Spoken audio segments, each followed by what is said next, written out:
Shalom saudara yang dikasih oleh Tuhan. Saya selalu berdoa untuk saudara selalu dalam keadaan yang sehat. Mungkin saat ini saudara merasa jenuh atau saudara merasa bosan karena harus di rumah saja, mungkin WFH ya. Dan juga ibadahnya belum bisa berkumpul bersama-sama dengan saudara terkasih yang lainnya. Tapi saudara, biarlah kita tetap semangat, terus semangat di dalam Tuhan saudara. Saya bersyukur pagi hari ini saudara masih beribadah bersama dengan kami. Saudara masih mau untuk memuji dan menyembah Tuhan. Jangan biarkan api Roh Kudus di dalam saudara padam. Amin saudara. Sebelum kita akan memulai ibadah pada pagi hari ini, saya mau mengajak saudara semua untuk bersatu dalam doa. Mari kita sama-sama tundukkan kepala kita. Selamat pagi Bapak Surgawi, selamat pagi Tuhan Yesus, selamat pagi Allah Roh Kudus. Betapa kami mengucap syukur punya Tuhan yang ajaib, Tuhan yang hebat seperti Engkau Tuhan. Kau Tuhan yang setia menemani kehidupan kami, menemani setiap musim-musim dalam hidup kami Tuhan. Pagi hari ini sebelum kami beribadah, kami minta Tuhan biar Engkau mengampuni setiap dosa dan kesalahan kami. Biar Engkau yang menguduskan kehidupan kami. Kami juga mau mengampuni orang yang bersalah kepada setiap kami Tuhan.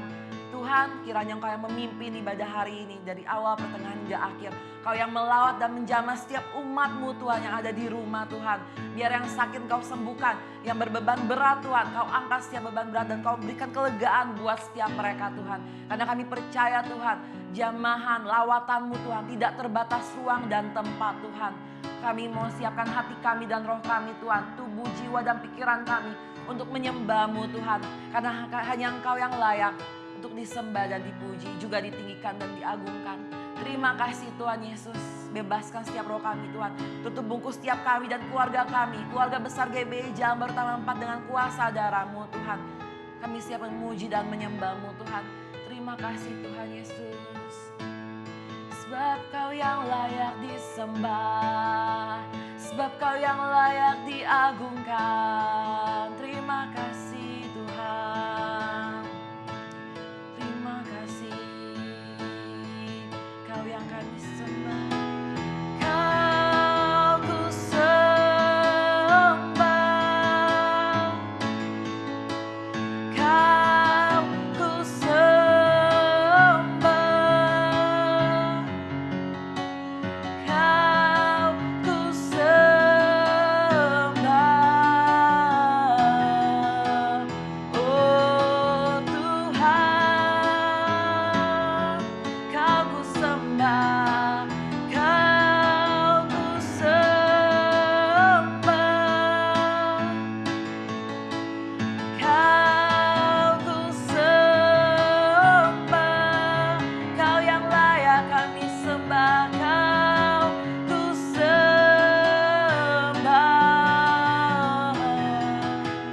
Oh Tuhan, mari saudara kita mau sama-sama menaikkan tangan kita. Kita mau katakan, Kau ku sembah.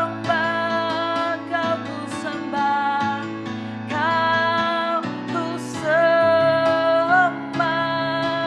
Haleluya. Kau ku sembah.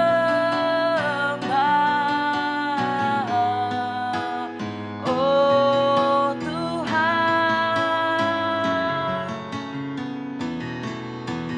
Kau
Mari saudara terus sembah Tuhan saudara. Biar Tuhan yang menjamah setiap kehidupan saudara dimanapun Anda berada. Tuhan yang tahu isi hati saudara, Tuhan yang tahu setiap kebutuhan dan kerinduan saudara. Tuhan juga yang akan memulihkan setiap kehidupan saudara. Mari di saat-saat seperti ini, kita banyak terus menyembah Tuhan saudara. Karena hanya nama Tuhan Yesus saja yang layak disembah. Maka seluruh bangsa, seluruh negara, seluruh manusia layak menyembah Tuhan. Seluruh yang hidup layak untuk menyembah dan memuji nama Tuhan kita. Terima kasih Tuhan. Terima kasih.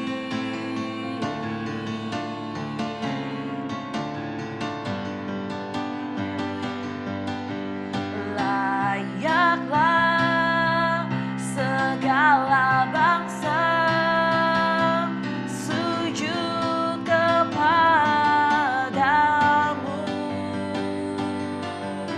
sebab Kau Allah yang kudus, layak disembah besar dan ajaib. Amin.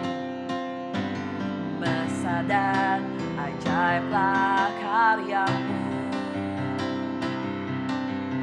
adil dan benarlah jalanmu, Raja, Raja segala raja yang maha kuasa, mulia namamu, besar dan ajaib.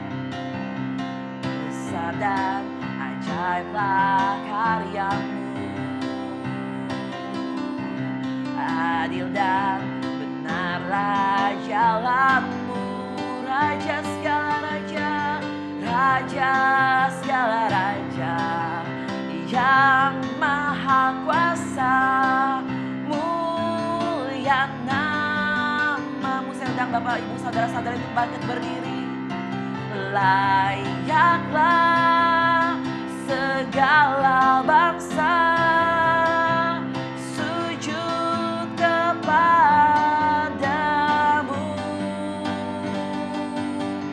sebab Kau Allah yang kudus, layak disembah.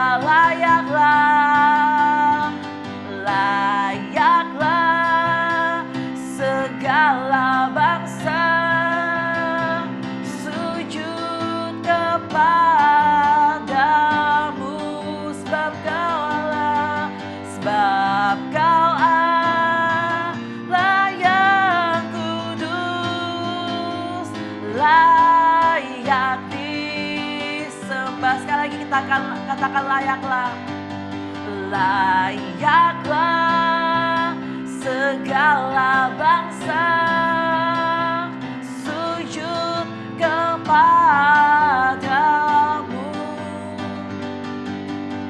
sebab Kau Allah yang kudus, layak disembah, sebab Kau Allah, sebab Kau Allah yang kudus, layak disembah, sebab Kau Allah, sebab Kau Allah yang kudus, layak disembah. Beri tepuk tangan yang luar biasa buat Tuhan dan Raja kita. Hanya Dia Tuhan yang layak disembah, hanya Dia Tuhan yang layak ditinggikan. Terima kasih Tuhan Yesus. Tuhan, mau sebentar kami ingin dengarkan firman-Mu. Biar Engkau yang urapi, kuduskan dan sucikan hamba-Mu yang akan menyampaikan firman-Mu ya Tuhan. Biar setiap benih firman yang disampaikan oleh hamba-Mu akan diterima oleh setiap umat-umat-Mu, oleh setiap jemaat GBI Jabar Utama 4. Sehingga kami Tuhan boleh semakin bertumbuh di dalam Engkau Tuhan. Kami tolak setiap roh jahat yang mau mengambil dan mencuri setiap benih-benih firman-Mu Tuhan. Di dalam nama Tuhan Yesus kami serahkan tubuh, jiwa, roh, hati dan pikiran kami. Hanya dalam nama-Mu kami berdoa dan mengucap syukur. Haleluya. Amin. Shalom. Haleluya. Sebelum kita dengar firman Tuhan, mari kita berdoa bersama saudaraku yang kekasih dalam Tuhan. Bapa kami surga, kami ucap syukur buat kasih karunia dan kesetiaan-Mu, sehingga pada hari ini kami boleh mendengar firman-Mu Tuhan. Di mana saja kami berada, apapun yang sedang kami kerjakan saat ini, mari Bapa di dalam nama Yesus Kristus, kiranya Engkau sendiri yang mencelikan mata rohani kami dan telinga rohani kami, agar terbuka sehingga kami dapat melihat apa yang Engkau mau kerjakan dalam hidup kami, dan apa yang kami harus dengar, yang Kau mau lakukan. Mari Bapa, kiranya Engkau berkati setiap firman yang logos, boleh menjadi rema, sehingga setiap kami boleh mengerti, menangkap maksud-Mu, pesan-Mu di akhir zaman ini. Terima kasih Tuhan Yesus. Basuh kami semua Tuhan dengan air hidup. Tahirkan kami ya Tuhan Yesus Kristus. Juga pikiran kami Tuhan, tahirkan dari pikiran yang bukan daripada-Mu, yang mau mencuri pikiran kami Tuhan, sehingga kami boleh fokus, boleh mendengar firman-Mu, dan roh kami boleh makan dengan kenyang semua firman yang diberitakan. Di dalam nama Tuhan Yesus kami sudah berdoa dan mengucap syukur. Haleluya. Amin. Amin. Shalom. Puji Tuhan, saudaraku yang kasih Tuhan. Tetap semangat, tetap sehat, tetap berbahagia. Karena sampai hari ini sesuai firman Tuhan. Walaupun 1000 rebah di sebelah kirimu dan 10.000 rebah di sebelah kananmu, Tuhan tetap menjaga kita. Kalau kita bisa lewati hari demi hari, itu karena kasih karunia dan anugerah Tuhan semata-mata. Amin. Puji Tuhan. Hari ini saya mau bicara tentang komunitas yang saling membangun. Ya. Ayat bacaannya terambil dari Ibrani pasal 10. Ibrani pasal 10 ayat 24 dan 25. Kalau Bapak Ibu ada Alkitab, usahakan membaca supaya telinga kita dengar, roh kita dengar, roh kita makan firman Tuhan. Saya bacakan Ibrani 10 ayat 24 dan 25 dalam bahasa Indonesianya. Dan marilah kita saling memperhatikan supaya kita saling mendorong dalam kasih, garis bawahi kasih, dan dalam pekerjaan baik.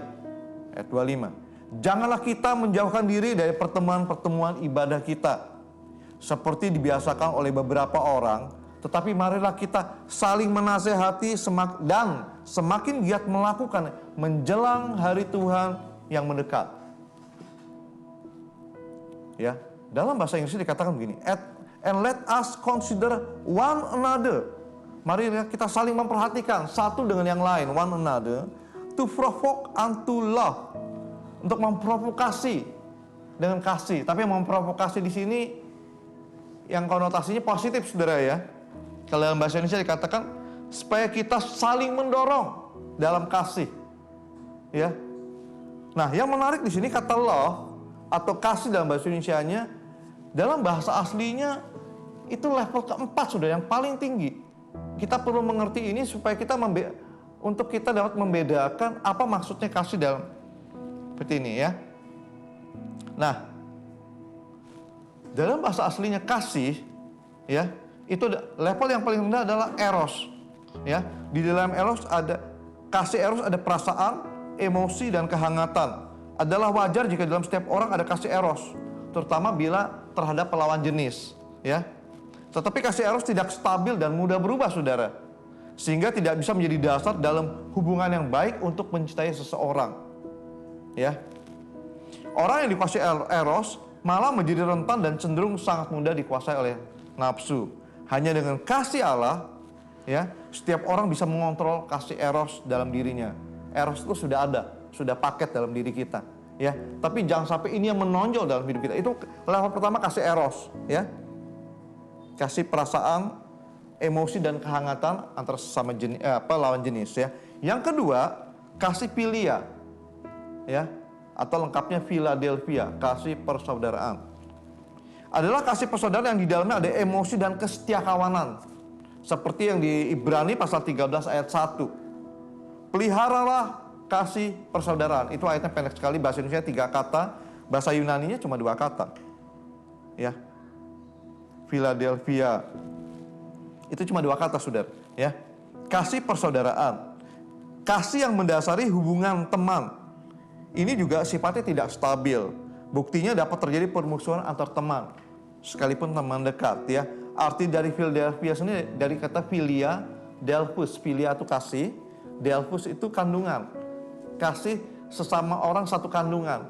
Itu sebabnya diartikan dalam bahasa Indonesia kasih persaudaraan. Ya, level kedua. Jadi level pertama apa? Eros, ya, kasih yang physically, ya, perasaan, emosi, kehangatan, jasmani juga ini. Yang kedua kasih philia, kasih persaudaraan, ya.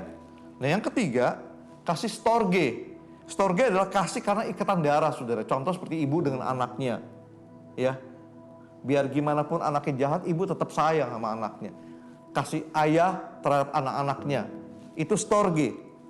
Ya, kasih storge mirip dengan philia, ya, tapi levelnya lebih tinggi karena dia level yang ketiga tadi. Nah, yang keempat yang paling tinggi yang dipakai oleh bahasa di Ibrani tadi adalah kasih agape, ya. Kasih agape adalah kasih yang tertinggi karena di dalamnya ada kasih ilahi. Kasih ini hanya dimiliki oleh orang yang sudah menerima kasih agape itu sendiri dari Yesus Kristus, yaitu orang yang sudah bertobat, terima pengampunan dari Tuhan Yesus, kan terima pengampunan dari semua dosanya. Dengan dia diampuni, dia menerima kasih agape, dia bisa mengasihi kasih agape terhadap orang lain. Ya, kasih agape ini membuat segala sesuatu indah dan murni. Nah, kembali ke tadi ke Ibrani pasal 10 ayat 24-25 ya. Dan marilah kita saling memperhatikan supaya kita saling mendorong dalam kasih. Nah, kasih yang dipakai Ibrani 10 ayat 24 ini adalah kasih agape, sudah. Kasih level keempat yang paling tinggi. Yaitu kasih seperti Yesus mengasihi kita, mau berkorban bagi kita, ya. Jadi jangan salah pikir, saudara, ya. Mana kita merhatikan supaya kita saling mendorong dalam kasih, bukan kasih eros, saudara, ya, bukan kasih philia, bukan kasih storge, tapi yang paling tinggi kasih agape. Itu sebabnya kenapa saya jabarkan kasih ini supaya kita bisa menangkap maksud dari firman Ibrani 10 ayat 24 ini, ya. Marilah kita saling memperhatikan supaya kita saling mendorong dalam kasih. Kasih yang bagaimana? Kasih yang agape. Kasih seperti Yesus kepada kita. Kasih yang mau berkorban. Kasih yang gak penting diri sendiri, saudara. Ya. Dan ini hanya bisa kalau kita pun sudah menerima kasih agape dari Tuhan kepada kita. Kalau kita belum terima kasih Tuhan, bagaimana kita bisa mengasihi kasih agape kepada orang lain?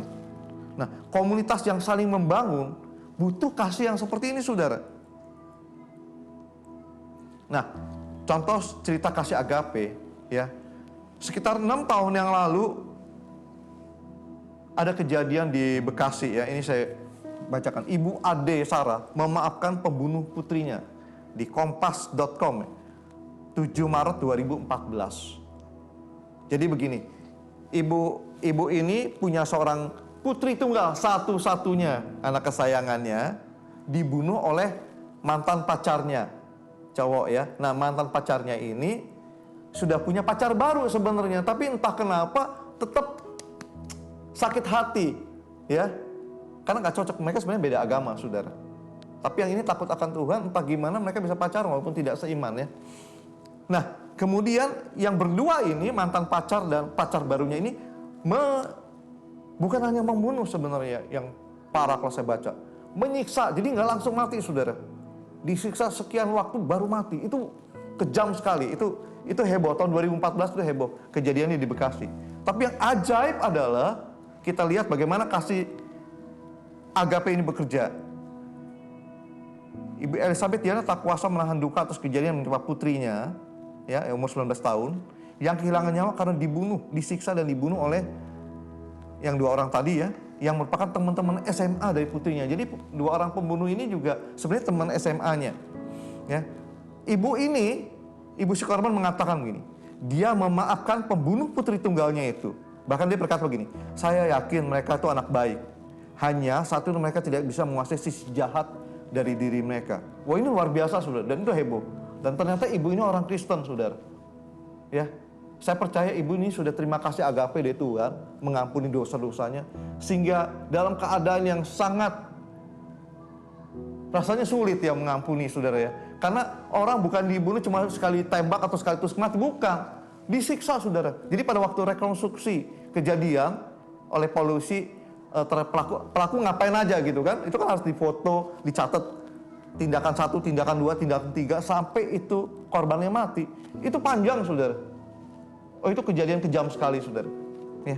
Tapi ibu korban bisa berkata begitu, Dia memaafkan pembunuh putri tunggalnya itu. Saya yakin mereka anak yang baik, hanya satu, mereka tidak bisa menguasai sisi jahat dari diri mereka. Ini luar biasa, saudara. Inilah kasih agape seperti yang dikehendaki oleh firman Tuhan. Ya, dalam Ibrani 10 ayat 24. Dan marilah kita saling memperhatikan supaya kita saling mendorong dalam kasih agape, kasih yang tulus menolong orang, kasih yang mengampuni, kasih yang seperti Yesus mengasihi, ya. Saudaraku kasih dalam Tuhan. Tuhan menginginkan kita agar setiap kita memiliki sebuah komunitas. Kenapa? Karena manusia makhluk sosial, nggak bisa berdiri sendiri, baperan. Ya. Oleh sebab itu manusia membutuhkan komunitas. Gereja itu adalah komunitas, saudara. Ya, dari bahasa aslinya itu eklesia, orang-orang yang ditarik keluar dari sebuah kota, ya, untuk bersidang. Artinya begitu, saudara. Untuk berkumpul, bertemu, untuk saling menguatkan, saling counseling, saling mendukung, saling memberi semangat. Ya, di orang yang ditarik keluar, gereja. Ya, dari bahasa aslinya. Jadi Tuhan menginginkan agar setiap kita memiliki komunitas. Tapi iblis tentu nggak suka. Iblis berusaha memecah belah dengan berbagai cara. Seperti saat ini kan kita nggak bisa kebaktian, nggak bisa kumpul teman, ya. Semuanya harus jauh-jauh, harus jaga jarak. Salaman pun nggak berani, pelukan pun kangen nggak berani. Orang tua yang kedatangan anaknya kerja dari Jakarta kangen sekian tahun pulang, mau pelukan nggak berani, saudara. Anaknya langsung dikarantina. Itu yang kejadian sama teman saya. Ya, jadi begitu datang orang tuanya marah-marah, mencak-mencak. Kenapa kamu pulang? Langsung masuk ke kamar. 2 minggu makanan dikasih dari luar, saudara. Seperti orang penyakit kusta begitu. Nggak berani nyentuh. Tunggu 2 minggu di karantina lewat, tetap sehat, baru boleh. Bayangin, saudara. Iblis berusaha memutus-mutus kita. Kenapa? Kalau sapu lidi berdiri satu itu gampang sekali dipatahkan. Kalau kita dibuat sendiri-sendiri, ya, iblis buat begitu, dengan mudah iblis menyerang kita. Ya, iblis kasih sesuatu yang kita suka, mungkin main game terus atau melakukan sesuatu kegiatan yang kita suka, sehingga akhirnya kita lupa Tuhan. Kita pikir nggak ada yang tahu, kan kita nggak berbuat kriminal, kan kita nggak berbuat jahat. Tapi iblis pisahkan kita. Kita tidak berkomunitas satu dengan yang lain. Itu sebabnya saudara yang ngasih dalam Tuhan, penting sekali kita membangun komunitas. Walaupun saat ini memang sulit ketemu, ada rahasia. Hari ini ada rahasia di tempat kami, rahasia masker. Ya, hati-hati saudara, kena 250.000 dendanya. Pilihannya denda 250.000 rupiah atau kerja sosial 1 jam. Saya lihat videonya yang hari ini beberapa orang tertangkap bersihin sampah di sungai dengan pengawas Satpol PP, ya. Polisi Satpol PP, Satuan Polisi Pamong Praja. Banyak ditontonin orang-orang, direkam video. Waduh. Seperti itu, saudara, ya. Tapi kita butuh komunitas, saudara, yang saling membangun dengan kasih agape, ya. Nah, gereja mula-mula, Bapak Ibu tahu, pada saat Tuhan Yesus mati, meninggal, dia naik ke atas, itu seperti anak ayam yang ditinggal induknya. Mereka ketakut, saudara. Kenapa? Karena pemimpin-pemimpin agama menganggap mereka sesat. Mereka dikejar-kejar, ditangkap, bahkan dibunuh. Bayangin, Yesusnya udah gak ada lagi, sudah naik ke surga. Tapi Yesus bilang apa? Kamu jangan pergi dari Yerusalem, nantikan baptisan Roh Kudus.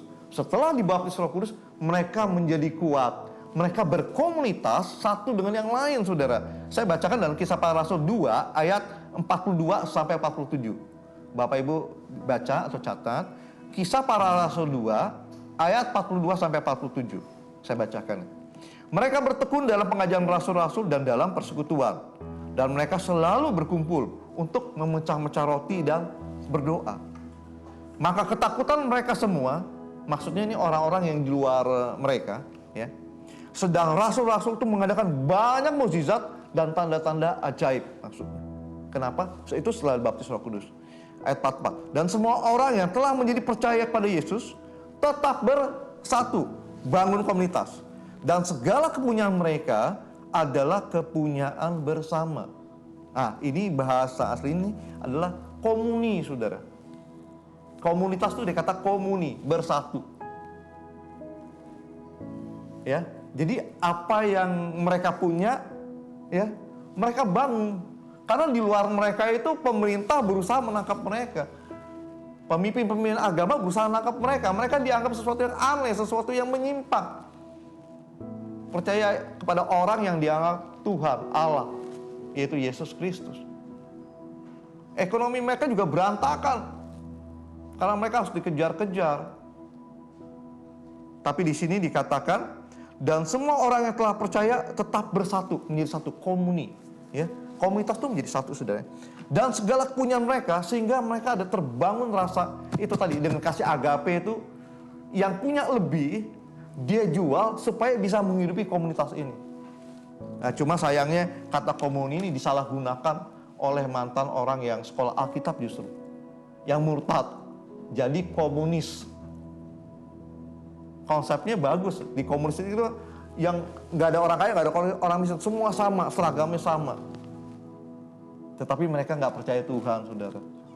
Mereka pikir itu mereka bisa lakukan dengan kekuatan. Padahal komuni di sini, di jemaat mula-mula, itu dasarnya Tuhan. Mereka bersatu karena mereka mendapat kasih dari Tuhan. Kemudian mereka membagi kasih. Ya, walaupun sama-sama kata komuni menjadi satu. Yang konsep komunis itu justru sekolah Alkitab, saudara, ngerti. Tapi sayang, dia gunakan kekuatannya sendiri. Sehingga orang nggak perlu Tuhan. Kalau orang kaya, semua gaji sama, nggak ada yang miskin. Konsepnya begitu, kelihatannya bagus sih. Sehingga akhirnya mereka nggak ngandelin Tuhan, saudara. Jadi mirip tapi beda, saudara ya. Komunis dengan komunitas yang Tuhan masuk gereja mula-mula itu foundationnya beda, dasarnya beda. Yang satu ngandelin Tuhan. Mereka bersatu karena mereka dapat kasih Allah, mereka mengasihi dengan kasih agape tadi. Kalau yang satu, ini mereka bersatu dengan kekuatan sendiri. Membagi kekayaan karena amal baik, perbuatan sendiri. Ya, beda ya. Mirip tapi beda. Nah, ayat 46, Kisah Rasul 2 ayat 46, dengan bertekun dan dengan sehati, ya, hati yang bagaimana, saudara? Ya, hati yang penuh kasih agape tadi ya. Mereka berkumpul tiap-tiap hari, saudara, di bait Allah, di rumah Tuhan. Mereka kangen lindu firman Tuhan. Pas saat orang-orang baru, biasa orang baru bertobat, seperti kita juga gitu ngalamin. Karena saya pengen ke rumah Tuhan terus. Kalau perlu tidur di rumah Tuhan, ya. Seperti Raja Daud katakan, lebih baik 1 hari di pelataran, di halaman rumah Tuhan, daripada 1000 lain di tempat lain. Ya. Ayat 46, dengan bertekun dan dengan sehati mereka berkumpul tiap-tiap hari dalam bait Allah. Mereka memecahkan roti di rumah masing-masing secara bergiliran.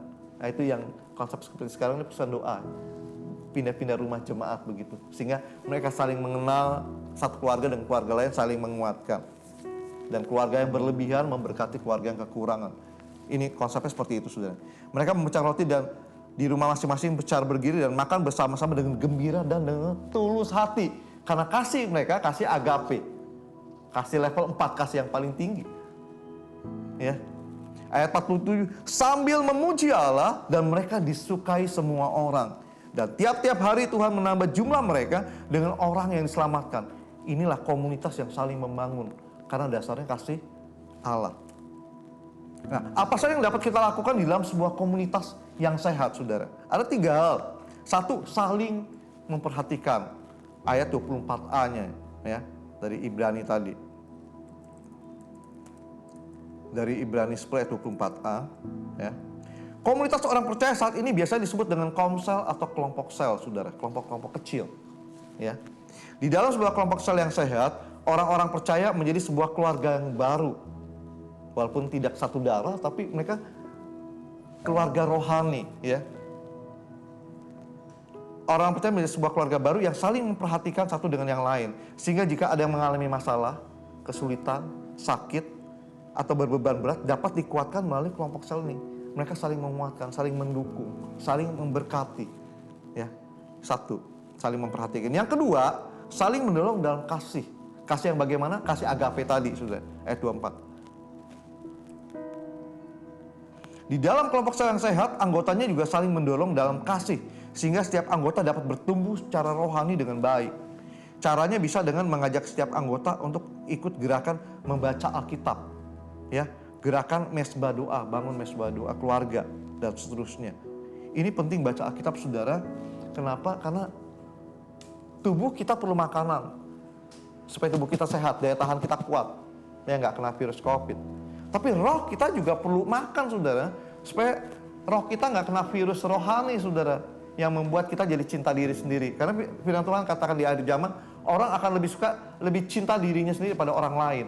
Makanya kalau Bapak Ibu lihat, yang paling laku adalah satu tongsis, kedua adalah handphone yang kamera bagian depannya paling bagus.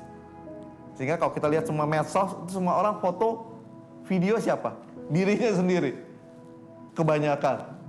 Ya, Alkitab sudah katakan itu, ya. Karena roh mereka lapar, mereka butuh pengakuan, mereka butuh hiburan. Itu sebab kita perlu baca firman Tuhan supaya roh kita kuat, saudara. Ya, jadi dalam komunitas saya yang sehat adalah satu, saling memperhatikan, kedua, saling mendorong dalam kasih agape. Nah, yang ketiga, saling menasehati, saudara. Ayat 25. Di dalam kelompok sel yang sehat dibutuhkan untuk saling menasehati dalam kasih. Beri kekuatan. Perhatikan setiap kata-kata yang keluar dari mulut kita. Karena perkataan ini adalah firman. Ya, bahasa Yunaninya logos. Bahasa Indonesia terjemahkan firman. Sebenarnya firman itu sama dengan perkataan. Tuhan berfirman, artinya Tuhan berkata-kata. Itu sebab, dan hati-hati dengan perkataan kita. Kalau kita kata negatif, akan terjadi yang negatif. Kita kata positif, akan terjadi yang positif. Hati-hati. Jadi dalam saat kita menasehati atau kita bicara dalam komunitas kita, pastikan kita berbicara hanya firman Tuhan. Kita berbicara hanya kata-kata yang positif. Yang positif sesuai dengan firman. Ambil saja dari firman. Nasihati dari firman. Karena kata-kata itu, firman Tuhan itu firman yang hidup, saudara. Ya. Artinya jika ada anggota yang melakukan kesalahan, ada baiknya diberi teguran dan nasihat yang membangun agar setiap anggota dapat bertumbuh menjadi semakin serupa dengan Kristus. Ya, catatan nih. Setiap anggota keluarga dapat ambil kesempatan dalam ibadah ini. Setidaknya membaca Alkitab. Bagi anak-anak yang sudah mulai bisa baca tulis, coba pada saat kita bangun mesbah keluarga, beri mereka kesempatan baca satu ayat. Ya, sehingga mulut mereka membaca, telinga mereka mendengar, roh mereka makan firman Tuhan. Ya. Bagaimana respon kita terhadap firman Tuhan, saudara? Kesetiaan dan kesediaan untuk mengasihi dan melayani, saudara, adalah sikap hidup kita anak-anak Tuhan. Ya, jadi hari ini yang saya bicarakan adalah komunitas yang saling membangun. Apa saja yang dapat kita lakukan? Satu, saling memperhatikan, seperti Ibrani 10:24a, ya. Saling memperhatikan. Itu butuh, sudah. Kalau enggak, media sosial akan memperhatikan kita. Kalau kita nggak memperhatikan anak-anak kita, medsos, game, berita-berita di luar, hoax yang memperhatikan anak-anak kita. Ya, satu, saling memperhatikan. Kedua, saling mendorong dalam kasih. Kalau kita kekurangan kasih, kita minta kepada Bapa. Kasih agape. Ya, kalau kita ada salah, minta ampun. Supaya kita diampuni, kita terima kasih agape itu kembali. Supaya kita bisa mengasihi kasih agape kepada orang lain. Ya. Yang ketiga, saling menasehati, mendukung, memberi support. Ya. Saudara yang kasih dalam Tuhan, demikian firman Tuhan hari ini. Kita akan nyatakan komitmen kita, ya, dengan menyanyikan pujianku tetap setia, saudara. Ya.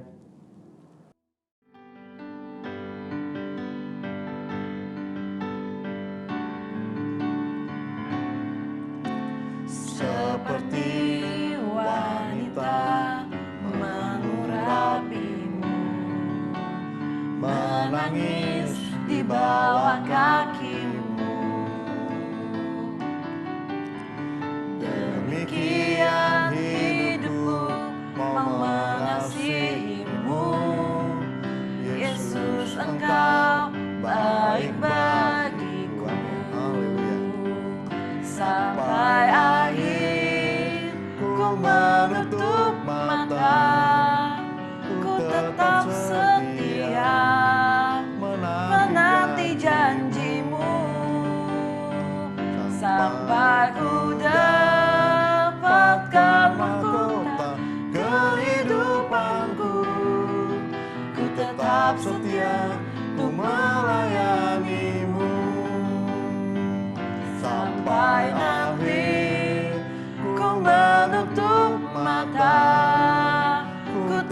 tetap setia menanti janjimu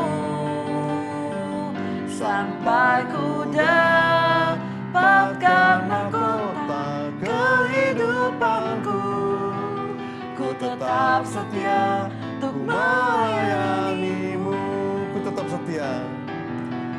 Ku tetap setia untuk melayanimu. Ku tetap setia. Ku tetap setia untuk melayanimu.